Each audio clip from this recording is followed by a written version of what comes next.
Hello guys, welcome to Noel blogs. Guys, మళ్ళీ ఒక కొత్త బ్లాగ్తో అయితే మేము ముందుకు వచ్చాము. సో మేము ఈరోజు కరీంనగర్ అయితే ట్రావెల్ చేయబోతున్నాము. ఒక మంచి రెస్టారెంట్కి పోయి ఒక ఫుడ్ అయితే తినబోతున్నాము. సో ఈరోజు అది కూడా మేము ట్రైన్లో ట్రావెల్ చేసి అయితే వెళ్ళబోతున్నాము. మనకి ఇక్కడ నుంచి కరీంనగర్కి వెళ్ళడానికి ట్రైన్కి టికెట్ ఎంతో అనంటే ఒక్కరికి 20 రూపాయలు, నీకు 20 నాకు 20.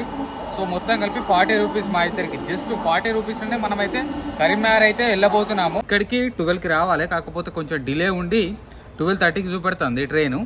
సో మనమైతే వెయిట్ చేసి ఆ ట్రైన్ అయితే ఎక్కుదాము. సో రీసెంట్గా మీరు మాకు ఇస్తున్న సపోర్టు మా వీడియోలకి అందరికీ పేరు పేరున చాలా చాలా చాలా చాలా పెద్ద థ్యాంక్స్. ఎందుకంటే ఇలానే సపోర్ట్ చేస్తూ ఉండండి. మంచి మంచి బ్లాగ్స్ అయితే ఇక ముందు మేమైతే తీస్తాము.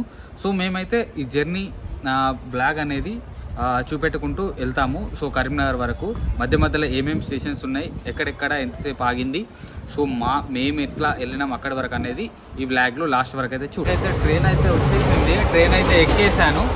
సో ట్రైన్ అయితే మనకు 1 అవర్ డిలే ఉంది. ఇది మన మంచిర్యాల గోదావరి గంగ. మొత్తం వాటర్ అయితే ఎండిపోయినాయి, నీళ్ళు అయితే ఎక్కడ కనబడతలేవు.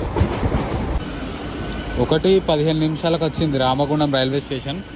రామగుండం రైల్వే స్టేషన్ చూడండి, జనాలు అయితే ఇక్కడ కూడా బాగానే మంది ఎక్కిర్రు.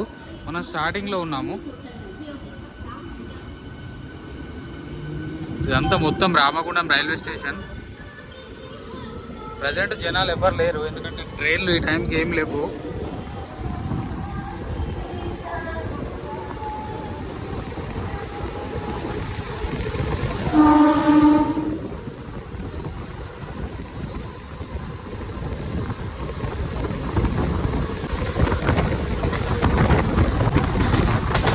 ఇదిగో రామగుండం రైల్వే స్టేషన్ బయటకి వెళ్ళుడుతోనే ఇక్కడ ఆపిండు కొంచెం ముందులా. సో ఇక్కడ అటుపక్క ముందు గ్రీన్ సిగ్నల్ ఉన్నా కానీ ఇక్కడనైతే ట్రైన్ అయితే ఆగింది. సో ఆల్మోస్ట్ ఒక 15 నిమిషాలు అవుతుంది ఇక్కడ ట్రైన్ ఆగి. సో డ్రైవర్ ముందున్న డ్రైవర్ దిగి లాస్ట్ అయితే వేయండు, కిందేమో చూస్తాడు, ఎయిర్కి సంబంధించిందో ఏమో. సో అక్కడ లాస్ట్ చూడొచ్చు మీరు, జనాలు బాగా మంది కనబడతారు కదా, అక్కడనైతే చూస్తాడు దిగి. మరి ఏం ప్రాబ్లము చూడాలి, ఎంతసేపటి కదులుతుందో ఇది. సో మాకు